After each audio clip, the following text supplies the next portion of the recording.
Welcome to the Homeschool Sanity Show, your weekly prescription for happier, healthier homeschool living. I'm your host, Dr. Melanie Wilson, Christian psychologist turned homeschooling mother of 6. Hey homeschoolers! I've done a lot of reading on unschooling, and I've experimented with it in the afternoons with my kids over the years. But I was forced to take a fresh look at unschooling when I read the book Homeschool Gone Wild. I invited the author, Karla Marie Williams, to be a guest on the podcast, and I posed some challenging questions to her.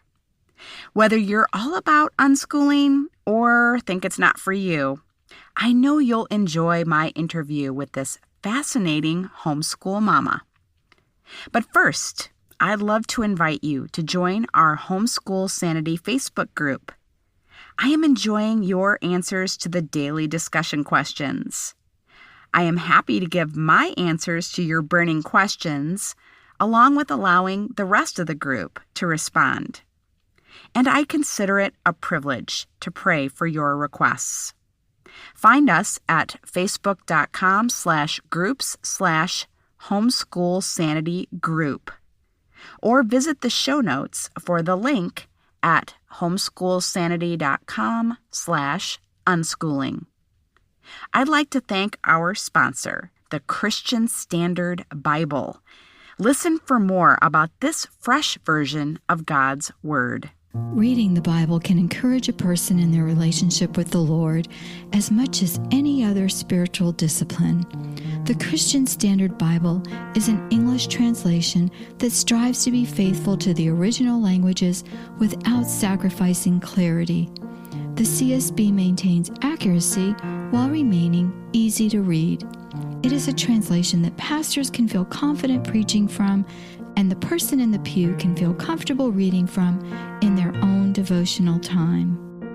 The Word of God is living and effective, transforming the hearts of people, and our hope is that CSB is useful in more people being encouraged to read the Bible and share it with others. Learn more at csbible.com. Karla Marie Williams is a speaker, writer, and global child advocate. As the founder of I Speak for Kids Global, her work has touched multiple countries and cultures. She is a homeschool conference speaker and a mentor to parents through social media. Unschooling the Sensational 6. Karla is a wife of 21 years and a mom of 6 inspired learners. She and her family reside in Grand Rapids, Michigan. Now here's Karla. Karla, thank you so much for joining me on the podcast to talk about unschooling. I had seen you on Facebook interacting with me on my Cycle with 6 Homeschool Sanity Facebook page, and then I saw someone else on Instagram post a book, a homeschooling book, the cover of it, and she said she was so excited about it. And I looked at the author of the book, and I thought, that sounds so familiar. That sounds like the Karla I know from Facebook. Yeah. And so I looked it up, and sure enough, it was you. And so I had to invite you to come on to talk about the topic of the book, which is unschooling. Unschooling is not something I've spent a lot of time talking about. I did have a beginning homeschool mom talk about interest-led learning with much younger children. So I did have that episode that I will link everyone to in the show notes. But before we dive into the whole topic of unschooling, which is such an interesting topic, I was hoping that you could tell us more about how you started your family, because I think that is a wonderful story. Oh, well, awesome. First of all, Melanie, thank you so much for having me. It is an honor. And to put a very long story short, my husband and I, tried relentlessly to to start a family, and we experienced many, many losses in the process. Mm-hmm. And as a result, we just decided that we wanted to be parents more than we wanted to be pregnant. And that landed us, after, thinking about all of our options, that landed us with a foster care adoption. Okay. And in 2006, we went from having no children to having 2 toddlers and a newborn all at once. Wow. And so it was parental boot camp, to say the very least. And it was just a dream come true. A lot of it is a haze, because you can only imagine. Right. I don't know what it's like to have 1 child. I don't know what it's like to have 2 children. I started with 3. And yeah. But it was just really a blessing, and they're amazing kids. And about 7 years later, my husband and I thought, what, we want to add to the family. And what we didn't want to happen was to adopt 1 more child through foster care, and they be alone, because we had the first 3 that were siblings. I see. And so we were kind of like, I don't know if we want to do this. Then we said 2, and I said, I'm kind of feeling 3, and he's like, okay, we did it before. Of course, it wasn't that easy, but I'm giving you the abbreviated version.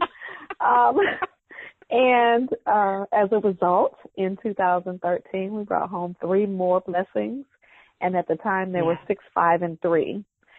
And so now today, they are 16, almost 15, 12, 11, 10, and 9. Oh. And well, it's so neat. It's so neat, Karla, because I knew that you had 6 children, just like I do, but you grew your family in a different way than I did. Absolutely. But we share that that experience of being mothers of 6. So that is fantastic. I love it. Well, the next question is a question that I ask all of my guests to answer, and that is, how did you decide to homeschool? So can you tell us that story? Yes.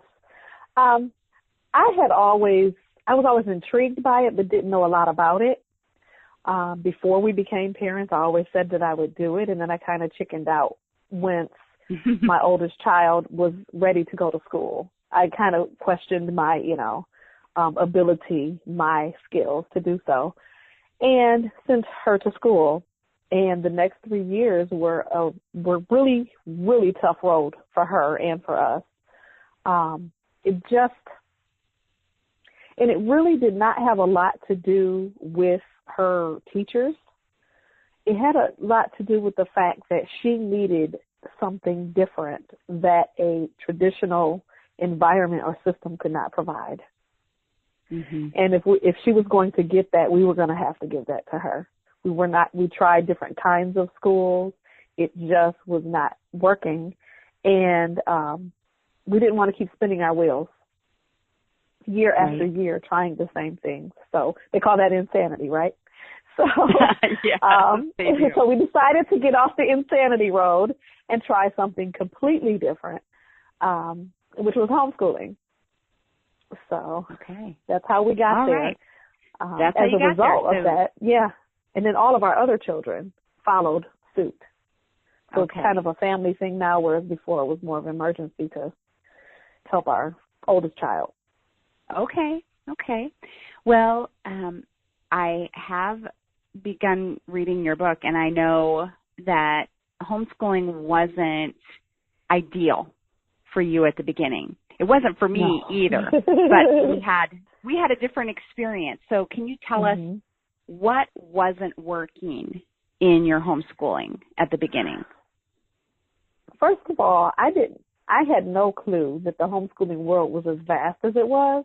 And so I was really kind of an island to myself. I wasn't surrounded by anyone that was homeschooling. A lot of the things that I had seen were very kind of, really kind of archaic. And in the ways that things were being done. And it bored us all to death. And one of the reasons that I wanted to homeschool, outside of the fact that my daughter, needed something different, was that I wanted I wanted those light bulb moments, and I wanted the excitement. And I know everything's not going to be fun. I get that. But I wanted to experience life with my kids, and I wanted to just expose them to the beauty of the world that we live in. And it turns out because it was the only way that I knew to do it at the time, we just sat and filled out workbooks all day. They read things, I corrected it, repeat. Mm-hmm. And, it was so dry and so mundane. We all disliked it. But we kept doing it for like 3.5 years because that's all I thought existed. That's what I thought homeschooling looks like until I joined social media. Okay. And I began to join, homeschooling groups and things of that nature and get a different picture of what homeschooling could be. And it got a little better for us. Okay. But I was still holding on to a lot of that school at home process that was kind of putting a damper on the freedom that I wanted inside but didn't know how to display. Okay. If that makes any sense. So. Yeah, it certainly does. And so can you tell me what school began to look like as you embraced unschooling as a philosophy for teaching your kids? What did it look like as opposed to what it was when you were a workbook family? You know what it began to look like? It began to look like living. I mean, literally, when we came to the conclusion that myself or my kids, our brains don't turn on at 8 and shut off at 3. They don't shut off on Friday at 3. They don't stop working during the summer. These are things that happen as we're awake. There are opportunities around us to learn all the time. And that's what it began to look like. We began to see with new eyes how life itself was learning, and it became more of a lifestyle for our family than a learning style, if that makes any sense. Yes. To the point where we didn't put times and constraints and little boxes around learning and what it needed to look like or how it needed to look as far as being from a textbook or a workbook, but that for each child it's going to look vastly different, and that's okay. So learning simply began to look like being hypersensitive or hyper alert to the world around you and all of the things that there are available to learn about. Okay. So I know that unschooling is, you give three rules for unschooling in your book. Can you give me those? What are the 3 rules? There are 3 rules to unschooling, and it's really funny because people, any type of homeschooling or any type of learning concept or philosophy has a list of rules and checks and balances and how you can tell you're doing this right. And so people, when they want to investigate unschooling, they want the same thing, They're looking for a list of rules. And there really are, if you narrow them all down, there really are only 3. And in chapter 6 of my book, the first one is respecting your child as an individual. Obviously meaning that there is only one of your child. There will never be another. So you have a front row seat to something unfolding that has never happened before, which means that if they are as unique as being only one on the planet, then their learning experience should be just as unique. Number 2, follow their lead in learning and in interest. And then number 3, nurture those interests. And that it's as simple as that. All right. But it's as simple as that, but it's kind of like any type of homeschooling for someone who's new to it, that yes, they need a lot more than that, right?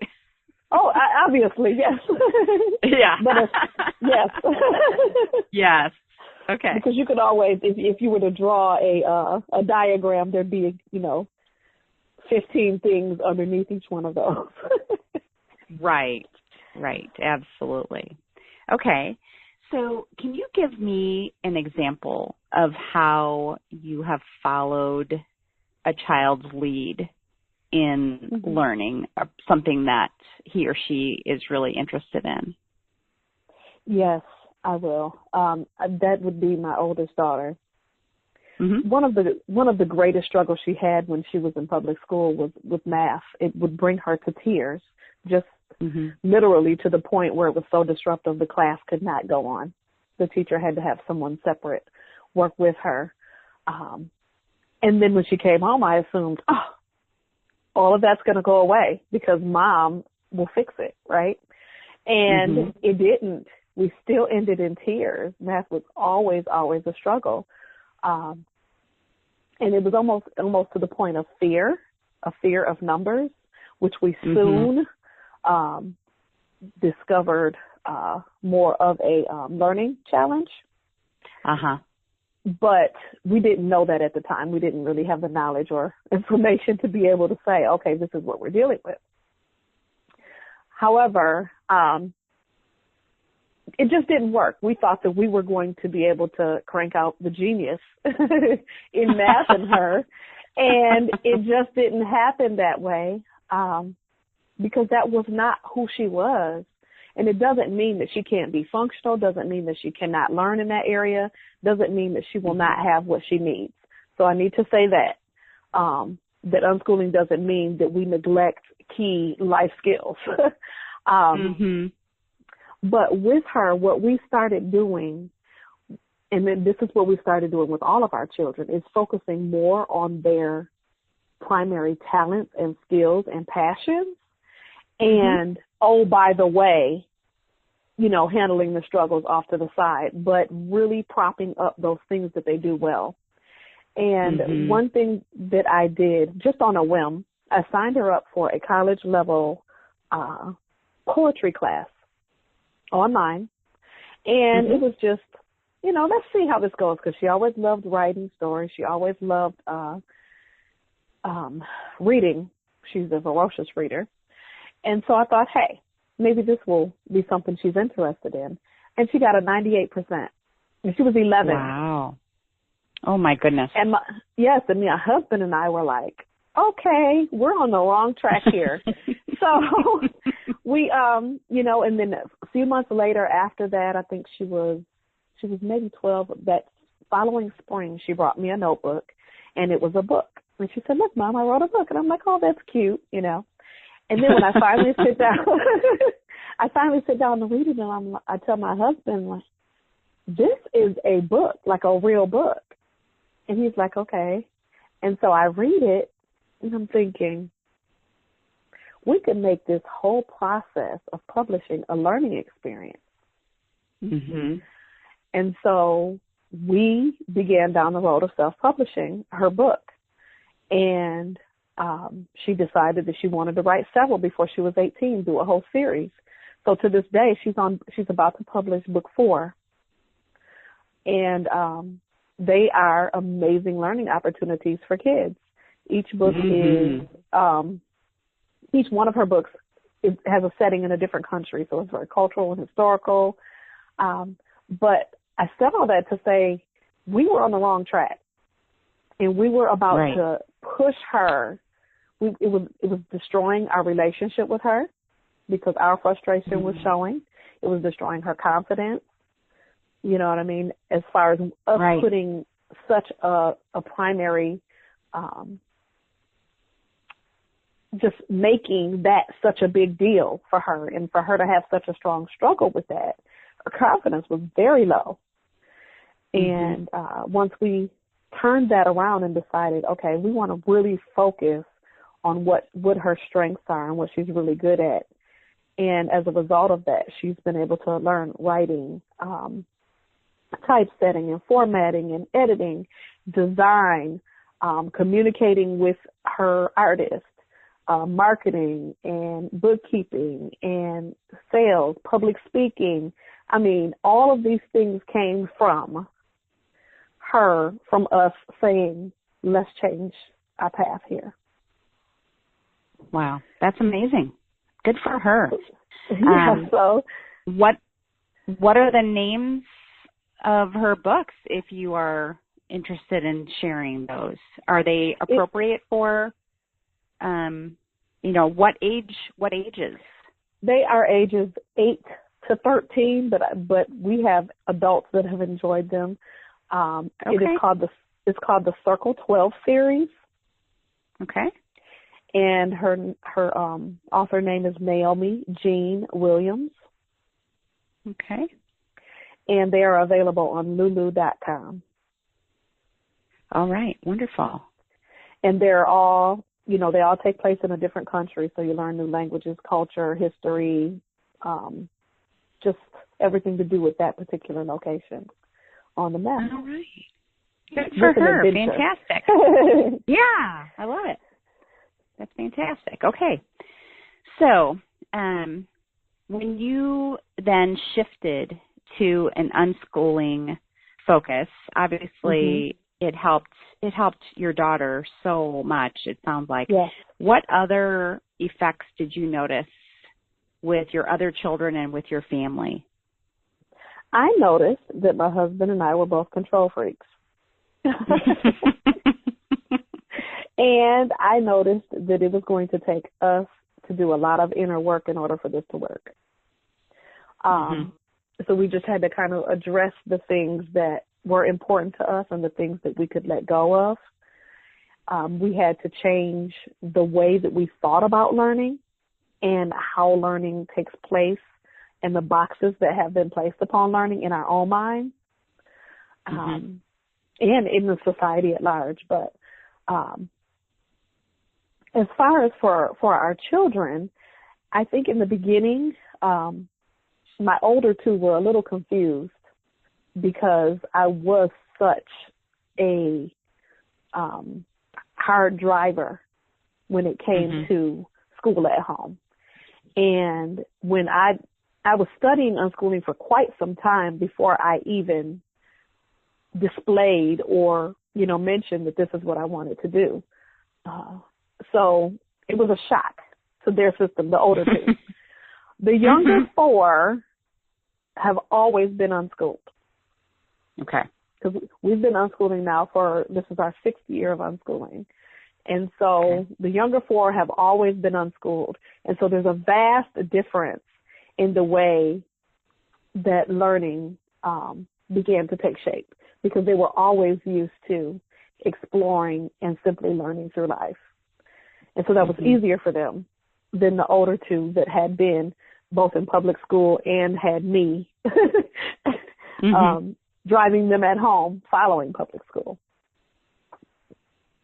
Right. So, yeah, those things, it took a while for them for it to kick in.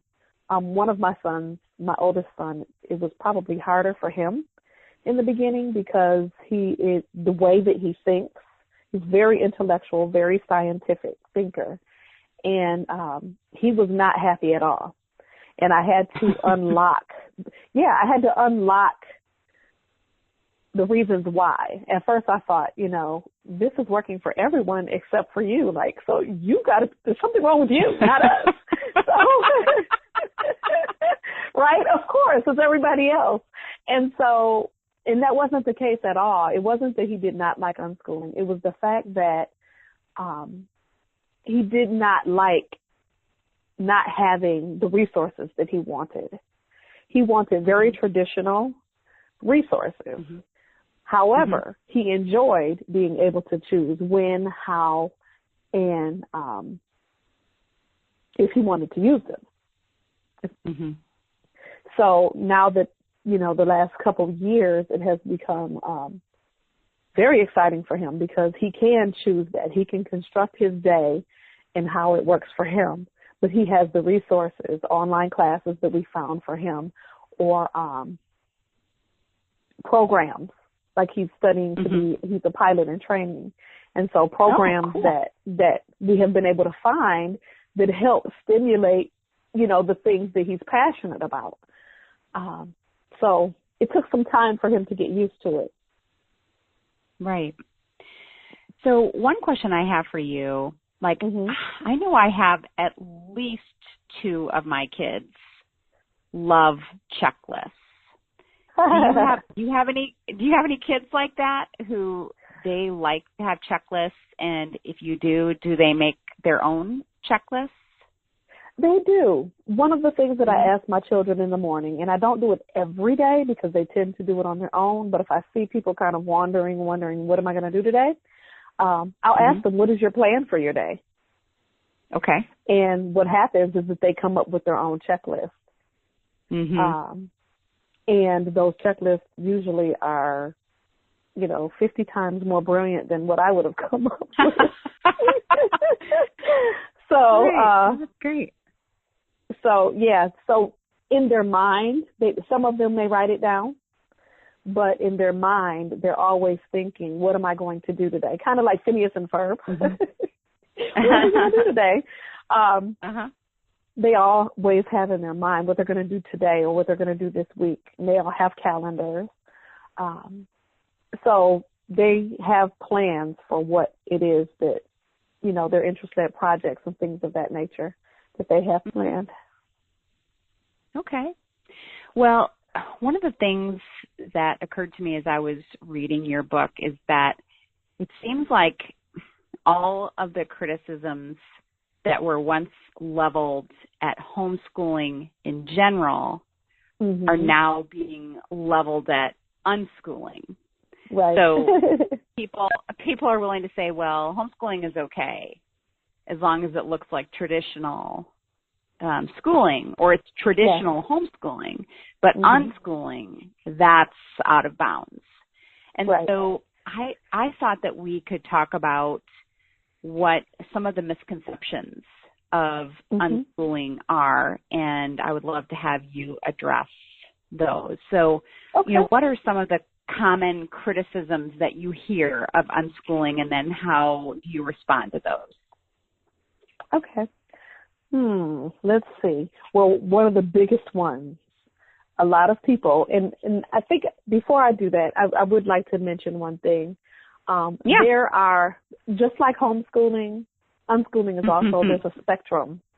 Okay. Yeah. And so you have radical unschoolers, and then you have what some consider academic unschoolers. You have some people that are somewhere in between. We don't really consider ourselves radical unschoolers. However, studying a lot of radical unschooling philosophy and information has drastically changed the way we parent. So are we radical unschoolers? No, but it has changed the way that we parent our children in all good ways. Okay. But I said all that to say that a lot of people think that unschooling is unparenting. That you're completely hands off and that the kids just run the show and do whatever they want. And that couldn't be further from the truth. And again, that also depends on the household, correct? Right. So I can't speak for every household, but most unschoolers, the whole idea is that you're a guide, and you are 100% hands-on. I can say myself personally, and I can only speak for myself, I am probably more hands-on now than I have ever been with my children. And that's because I see them as individuals more, and that doesn't mean that other people don't. I'm just speaking for myself that I was kind of more into a checklist and more into the curriculum and shoving all this information into their brain by the time they graduate from high school, that I wasn't thinking about who they were as an individual person. So that really, the unparenting thing is not at all a picture of what unschooling is about. You are very much involved and operate as a guide just like any other parent would. Okay. All right. Well, I know that is a common criticism. What's another common criticism of unschooling? Oh, I'll give you one. There's a couple of them, but one that it's not for college-bound kids. Mm-hmm. You know, I've heard people say, well, if your kid's not going to college or they don't have big aspirations, then I guess that's okay. And honestly, unschoolers go to college at the same rate as homeschoolers or anyone else. Nothing actually keeps them from signing up for college. And as a matter of fact, just like lots of homeschoolers, they are, you know, dual enrolled and taking college classes at the same, you know, rate in high school as a lot of other high schoolers. So they're starting early, just like a lot of other kids are. But with children that are unschooled, a lot of times what happens is that they have chosen their majors for college, if college is their choice, and they have begun passionately pursuing that area or that industry years before a lot of their peers that start freshman year of college. And so a lot of times they are very motivated college students because they've had so much time to delve into the things that they're interested in that they're not out there trying to figure it out what they're interested in. They've already figured that out. Okay. And so it's just not true. Lots of unschoolers go to college if that's something that they want to do. Okay. And I think what you're suggesting along with that is that just because you might be an unschooled high school student, that doesn't mean that you wouldn't sign up for a traditional biology class if you wanted to. Yeah, okay. I think that's definitely a misconception that people have, is that, no, if you're an unschooler, you never, you know, crack a textbook for a traditional science course, for example. Well, yes, that is definitely a misconception, because I have my son. I have a 14-year-old son who is taking an online physics and an online chemistry class, and he is in a weekly, very structured aviation program to be licensed as a pilot. And so unschooling is going to look different for every single kid, because those are the things he's passionate about. He's the kid that makes jokes about physics and chemistry. This is his thing. And so for him to sign up for those classes, that is interest-led. That is unschooling for him, because it's simply following the passions and the interests of the child, and those are his interests. Right. Very good. Okay. I have a criticism for you to respond to. Okay. Okay. So many times I hear parents say, if I let my child lead with what they're interested in, you know what I'm going to say, don't you? Oh, yes, I do. I get inbox every day. Then my child is only going to play video games, and that's not an education. Okay, so respond to that. Okay, I will respond once again to that criticism. Now, you know what? This is the number one thing that I tell parents. If video games are the only interesting, mind-expanding, exciting thing in your child's environment, then that is what they're going to do. But if you focus on developing an environment that is inspiring, an environment that draws them in, that gives them opportunities to explore new ideas and new things, new activities away from the house as well as in the house, then video games is only going to be part of what they do. Secondarily, I don't want to villainize video games. It's very easy. Every generation has had their thing. There was radio, there were comic books, there was TV. Now it's internet and video games. And each generation villainized those particular advances in technology. And technology can be used as a tool. more than anything. And that's how we use it in our home and how many other homeschoolers use it. So it's important to, number one, look at why your children are interested in that. Look at whether or not it is an interest or an obsession. If it's an obsession, you need to step in. If it is an interest, you need to step into that interest and figure out why. Because if you can figure out what's interesting about that game or about what they're choosing to do with their time, then you have the ability to get clues to add to that, to add layers to that learning. So, for instance, a child that is obsessed, or I won't say obsessed, but a child that loves Minecraft. I have one of those.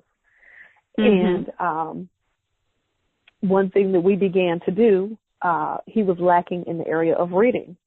I bought Minecraft manuals, and his entire vocabulary went to another level.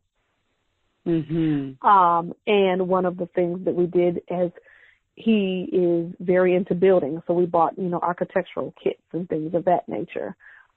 We allowed him to start a YouTube channel so that he could show his work on Minecraft. And so he got some other tech skills. He writes stories about it. We do little quizzes here and there when it comes to math, the math involved, which is, there's a lot. The science, the geology, the weather, all of the things involved with those things, we kind of wrap around a child that would have that kind of interest. And so parents have to kind of see, what we began to do is see the learning opportunity in everything. And we're not talking about someone that is obsessed, because there is the possibility of addiction, and I will not even try to debate that. We all know that that's possible. But outside of the obsession that a parent may see and need to handle, there are ways to step into their world and to add value with other types of media and other resources and field trips and things that will expand on that knowledge and that interest. So hopefully very that good. answered that question. And I did do, that was great. And I did do an episode on alternatives to video games that I will link in the show notes for this episode. I did a little bit of research that showed that kids who do become obsessed, as you're saying, tend to have poorer social skills. So because they don't feel comfortable in, a lot of social environments, they gravitate toward video games. And so, as you say, that's a clue for you to help your child build social skills. However, I have seen with my own kids that they primarily use video games as a social event. They're playing with friends, they're playing with their siblings, their brothers who are in college. And so it's not always a replacement for, social activities. Right, exactly. Exactly. Yeah. All right. Very good. Okay, well, I saved the worst one, I think, for last. the worst criticism, okay? So some people say that unschooling is no schooling, that you're not really doing anything and you're just using it as a label to cover for being lazy. So can you respond to that one? Absolutely. And that was the last one that I wanted to do. So thank you. Okay. Well, good. Yes. A lot of people mistake it for laziness. And I will tell you this, and they may mistake it. I don't know if they mistake it for laziness of the parent or laziness of the child, but sometimes it's pointed at either or both. Personally, I have never worked harder. I don't sit down, because with 6 kids, as you know, they have a multitude of interests. And because we do a few things together, but usually everyone's kind of on their own path every day, and they're working on projects and activities that they're excited about. And I am literally going from child to child trying to offer resources or a website that might help or, you know, looking up information online, a new book or something like that. I am constantly moving. Whereas before, I handed all of them 5 workbooks and I said, complete this today, and I checked it the next day. There was very little interaction with their learning with me before. And I'm only speaking from my own perspective. Of course. But yeah. It is so far from lazy because you have to be tuned into your child. You have to be tuned in 100% in order to see the opportunities for learning materialize. So, for instance, if a child is, you know, engaging in an activity, then I'm watching, I'm taking pictures, I'm adding value, I'm adding information, I'm asking questions, I'm helping them problem solve, and I'm doing this with 6 kids all day. And so the only requirement that we have, and the only requirement that we have is that, and they can, you know, read this in the book, but we have annual goals. Okay. And so all I ask is that they make significant progress toward the annual goals that they make for themselves. And that's how they make their plans for their days. You know, my daughter wants to, this time next year, she's 11, she wants to enter a small business fair and sell all of her purses and toiletry bags. But she wants to perfect them. She wants to perfect her seams, and she wants it to look like something you would buy out of a store. So a lot of times her days is trying new things on her sewing machine, you know, looking up YouTube videos on different ways of sewing and crocheting and all kinds of things. And so I check in with her. I'll take a picture of it and I'll, you know, notate a description of it and put it in Evernote, which is how I keep everybody's daily activities. Okay. So I would answer anyone that says that unschooling is lazy to come look at my Evernote notes for the last 5 years, because it's crazy how much they accomplish in a day. And since we've been doing things this way, they're excited about it. And they're learning more than they can even remember learning the way that we used to do things. Okay, that's really neat. Karla, I know years ago I read everything I could get my hands on about a Thomas Jefferson education. I was fascinated by that. And I know that when they set their children's goals, I am recalling that they require them to have some type of a goal within a wide variety of subjects. So, for example, they might say, what do you want to learn in math this year or this quarter? What do you want to learn in science? Do you do that, or are you purely allowing them to say, I'm only going to work on my business aspirations this year? It depends on the age. Okay. So I'll start with my younger ones. My younger ones are still in awe of everything. And and they're not little. I keep saying younger ones. They're 12, 11, 10, and 9. But they move as a unit sometimes. They're like always together. And so, but they have the tendency to be on, how can I put it, really tunnel focused on some things that they're working on and projects and things that they want to perfect. And so what I do is I bring other topics into what they're doing. Okay. And so, you know, I have a son that is a really, really, really very well versed in world wars. And he's been, since he was 7 years old, this is all he can think, dream, and, you know, write about, read about. And so we relate, you know, math to that, history to that, geography to that, to the point where he can tell you every war and which country joined the war at what time and why. And it's just amazing to me. So they have tunnel focus, but within that tunnel focus, I bring other things into that. Okay. That makes sense. And then when they get into the high school, it's going to depend on which direction they're headed. So, for instance, my older daughter, who is very entrepreneurial. She's a writer. She wants to be in filmmaking, so we get her into filmmaking courses, into writers conferences, everything surrounding that.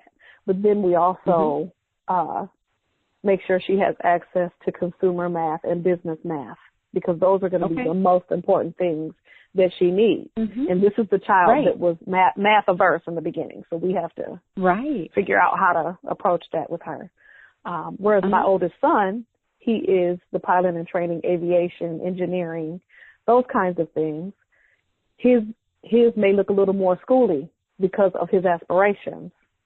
And so he's trying to master algebra right now, and chemistry and physics and aviation courses all over the place.